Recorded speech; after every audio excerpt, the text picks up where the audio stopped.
Hello friends, welcome to my channel Chemistry Point. Today's we are talking about the elimination reaction mechanism. हम यहाँ पर elimination reaction mechanism की study इसलिए कर रहे हैं क्योंकि हम आगे प्रिपरेशन ऑफ एल्कीन करेंगे और प्रिपरेशन ऑफ एल्कीन जो होती है वो मैक्सिमम जो होती है वो एलिमिनेशन रिएक्शन से ही बनती हैं और एलिमिनेशन रिएक्शन का हम यहाँ पर स्टडी करेंगे जिससे कि हमें एलिमिनेशन प्रिपरेशन ऑफ एल्कीन को समझने में, उनकी रिएक्शंस को समझने में ईजी रहेगा।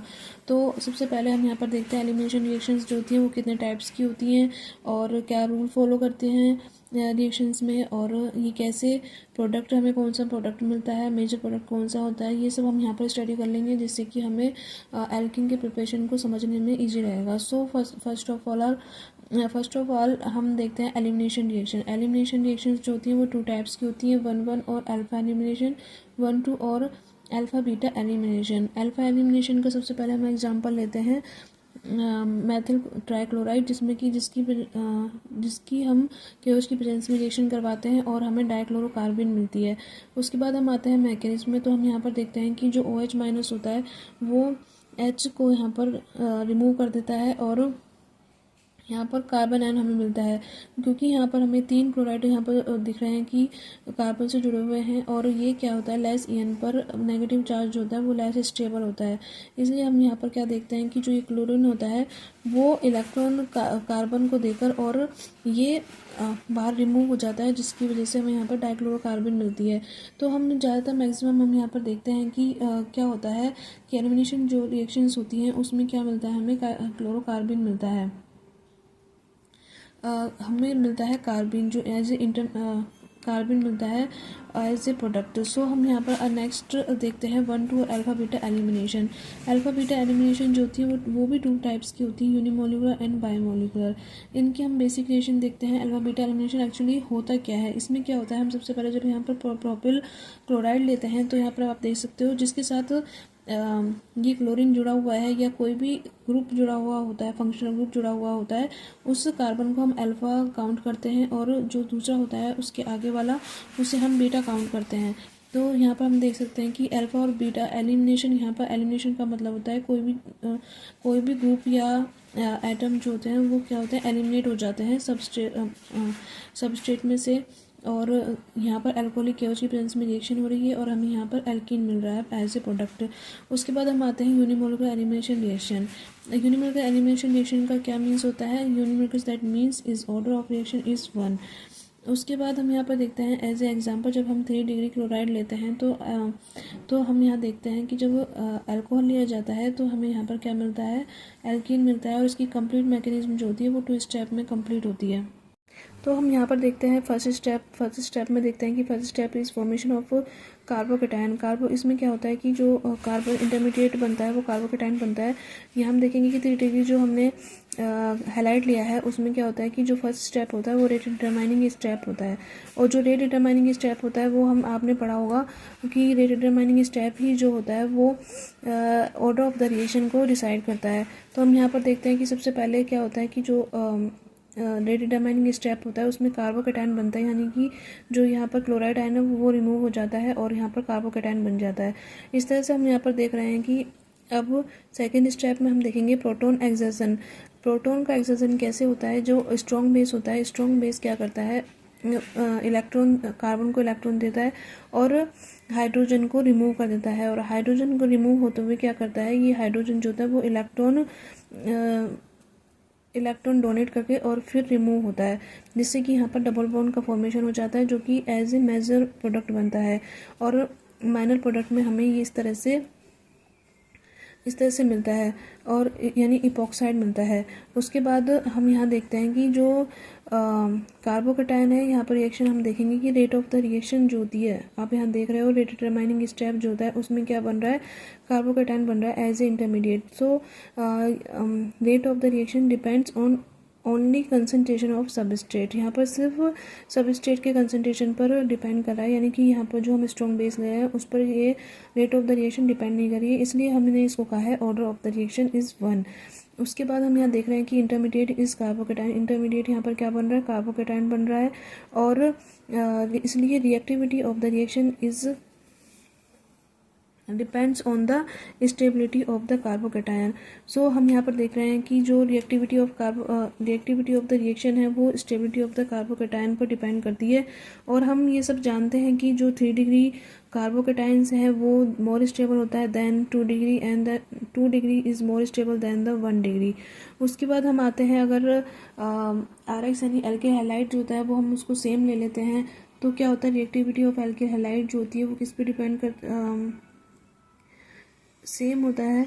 और अगर हम डिफरेंट बात करें, इफ़ RX इज सेम, यानी यहाँ पर R इज सेम होता है, तो यहाँ पे हम देखते हैं कि रिएक्टिविटी जो होती है वो किस पे डिपेंड करेगी, एल्किल हैलाइड जो कि उसके साथ जो हैलाइड जुड़ा हुआ है उस पे डिपेंड करेगी। तो हम यहाँ देखते हैं कि जो RI होती है वो मोर रिएक्टिव होता है BR से, और RBR जो होता है ये मोर रिएक्टिव होता है देन RCl से, और RCl is more reactive than RF, क्योंकि जो RI यानी हम कहें एल्किल आयोडाइड जो होती है उसकी बॉन्ड एनर्जी जो होती है वो बहुत कम होती है, जिससे कि वो इजीली रिएक्शन में पार्टिसिपेट कर सकता है।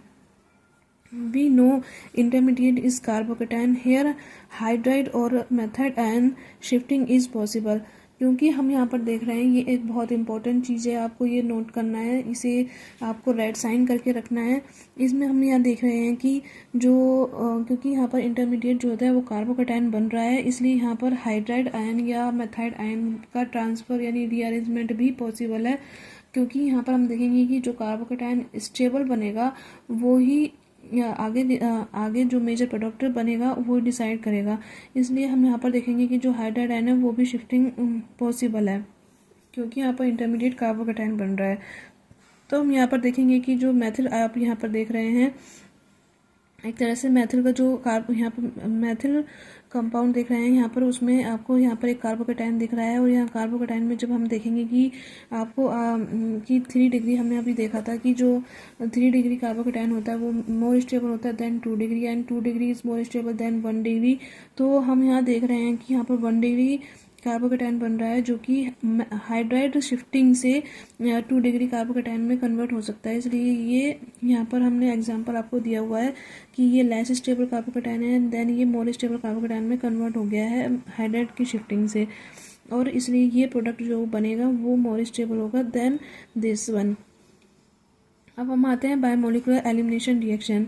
Biomolecular that means is order of the reaction is two complete reaction is only 1 step. यहाँ पर जो होती है, यहाँ पर क्या होता है कि ऑर्डर ऑफ रिएक्शन 2 होती है, लेकिन जो रिएक्शन होती है वो 1 स्टेप में ही कंप्लीट हो जाती है। जैसे कि हम यहाँ पर देखते हैं बेसिक रिएक्शन, हमने यहाँ पर लिया है एथिल क्लोराइड, और यहाँ पर हमने मेथोक्साइड लिया है एज ए बेस, और यहाँ पर हमें एल्किन मिल रही है, और क्लोराइड आयन बन रहा है, और मेथिल अल्कोहल बन रहा है। अब हम आते हैं इसकी मैकेनिज्म पर। मैकेनिज्म हम यहाँ पर देख रहे हैं कि हमने यहाँ पर एथिल क्लोराइड लिया है, यहाँ पर अल्फा बीटा एलिमिनेशन हो रहा है, लेकिन जो रिएक्शन हो रही है वो बायोमोलिकुलर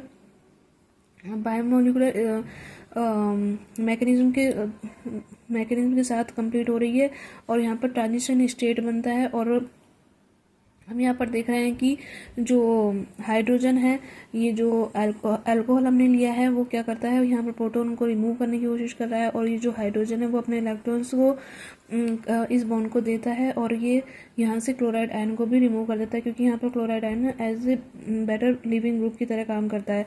उसके बाद हम यहाँ पर देख रहे हैं कि ये ट्रांजिशन स्टेट बनती है, जिसमें हम आपको दिखा सकते हैं, जो ये रेड आपको यहाँ पर दिख रहा होगा, यहाँ पर मैंने रेड से डॉटेड किया है, जो कि दिखा रहा है कि यहाँ पर बॉन्ड टूट रहा है और बॉन्ड बन रहा है।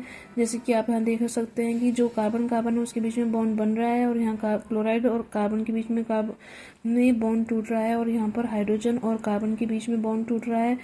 और ये क्या हो रहा है, इसके साथ मेथोक्साइड के साथ ये हाइड्रोजन या प्रोटॉन जो होता है वो जा रहा है, जिससे कि हमें एज ए प्रोडक्ट हमें मिलता है एल्कीन मिलता है, मेथिल अल्कोहल और क्लोराइड आयन मिलता है। और यहाँ पर हम देख सकते हैं एक ही रिएक्शन जो होती है वो एक ही स्टेप में कंप्लीट हो रही है, और यहाँ पर जो होती है रेट ऑफ द रिएक्शन जो होती है वो concentration of substrate and concentration of reagent दोनों पर डिपेंड करती है। यहाँ पर आप देख सकते हो रेट डिटरमाइनिंग स्टेप जो होता है वो दोनों पर डिपेंड करता है, इसलिए यहाँ पर ऑर्डर ऑफ द रिएक्शन जो होती है वो 2 होती है, इसलिए इसका नाम बायोमोलिकुलर एलिमिनेशन रिएक्शन रखा गया है। उसके बाद हम यहाँ पर देखते हैं रिएक्टिविटी ऑफ रिएक्शन जो होती है वो स्टेबिलिटी ऑफ प्रोडक्ट यानी जो हमारा एल्कीन बन रहा है उस पर डिपेंड करता है। जो कि अगर हम कहते हैं कि जो एल्कीन ज़्यादा स्टेबल होगा वो रिएक्टिविटी ऑफ द रिएक्शन वो उतनी ही अच्छी होगी। जैसे कि हम यहाँ पर हमने एग्जांपल लिए हैं। यहाँ पर एथिल क्लोराइड लिया है हमने, यहाँ पर 2 डिग्री, ये 1 डिग्री है, यहाँ पर ये 2 डिग्री है और यहाँ पर 3 डिग्री है। और यहाँ पर हम देख सकते हैं कि यहाँ पर क्या बन रहा है, यहाँ पर एल्कीन मिल रहे हैं जो कि यहाँ पर हम देख सकते हैं यहाँ पर एथीन बन रही है, यहाँ प्रोपीन बन रही है और यहाँ पर जो होती है 1 मैथिल हम कह सकते हैं कि 2 मैथिल और प्रोपीन बन रही है जो कि मोर स्टेबल है। और हम बता सकते हैं, आपको आपने पढ़ा होगा हाइपर कॉन्जुगेशन जो होती है, यहाँ पर हाइपर कॉन्जुगेशन जो होती है उससे ये मोर स्टेबल हो रही है। और reactivity of RX is R is same, if R यहाँ पर सेम है तो यहाँ पर भी जो वही पैटर्न चलेगा कि जो आयोडाइड एल्किल आयोडाइड है वो मोर एक्टिव होगी, मोर रिएक्टिव होगा। और RBR जो होता है वो लेस रिएक्टिव होगा देन RI, एंड RCl जो होता है वो लेस रिएक्टिव होगा देन RBR, और RF जो वो लेस रिएक्टिव होगा RCl। उसके बाद हम यहाँ पर आते हैं, एक सेट-जेफ रूल अप्लाई होता है जो कि बताता है कि जिसके साथ ज़्यादा मोर रिप्लेसिंग ग्रुप जुड़े होंगे वो मेजर प्रोडक्ट बनता है। ये चीज़ भी आप नोट करके रख लीजिए कि जब हम बायोमोलिकुलर की बात करते हैं तो बायोमोलिकुलर एलिमिनेशन की रिएक्शन की बात करते हैं तो इसमें जो एलिमिनेटेड प्रोडक्ट बनता है या हम कहें कि एल्कीन जो बनती है वो वही बनती है जिसके साथ मोर रिप्लेसेबल ग्रुप जुड़े हुए होते हैं। जैसे कि हमने अभी देखा कि यहाँ पर सिर्फ एक जुड़ा हुआ है एल्कीन के साथ, यहाँ पर टू रिप्लेसिंग ग्रुप जुड़े हुए हैं, तो वही मेजर प्रोडक्ट यहाँ पर बनता है जो कि हाइपर कंजुगेशन यहाँ पर अप्लाई हो रही है। उसके बाद हम आते हैं प्रैक्टिस टाइम पे हम देख सकते हैं कि मैंने आपको ये 2 एग्जांपल्स दिए हैं जिसमें कि हम यहाँ पर देख सकते हैं कि ये क्लोराइड यहाँ पर दिया हुआ है जो कि 2 डिग्री कार्बन से जुड़ा हुआ है। तो अब आप ये बताएंगे कि इससे क्या प्रोडक्ट बनेगा अल्कोहलिक एओज की प्रेजेंस में। और सेकंड जो होता है उसमें भी हमने आपको ऐसे ही दिया हुआ है क्वेश्चन जिसका रिप्लाई आपको करना है। और अगर आपको ये समझ में ना आए तो प्लीज़ आप मुझे कमेंट करके पूछ सकते हैं कि इसके आंसर क्या होंगे, और मैं आपको ये और नेक्स्ट वीडियो में मैं आपको इसका आंसर जरूर बताऊंगी जिससे कि आपको समझ में आए कि हमने यहाँ पर कैसी रिएक्शन किया है। मैं आपको इसको मैकेनिज्म के साथ आपको एक्सप्लेन करूँगी, लेकिन उससे पहले अगर आप ये खुद करके देखेंगे और आप मुझे कमेंट करके बताएंगे कि आपको क्या प्रोडक्ट आया तो इससे आपकी प्रैक्टिस भी होगी और आपको ये एलिमिनेशन रिएक्शन भी अच्छे से समझ में आएगी और आगे आपको एल्कीन के क्वेश्चन सॉल्व करने में भी हेल्प मिलेगी। तो मेरा चैनल को सब्सक्राइब करना ना भूलें जिससे कि आपको जो मैं वीडियोस डालती हूँ वो सबसे पहले आप तक पहुँचेंगे। Thank you.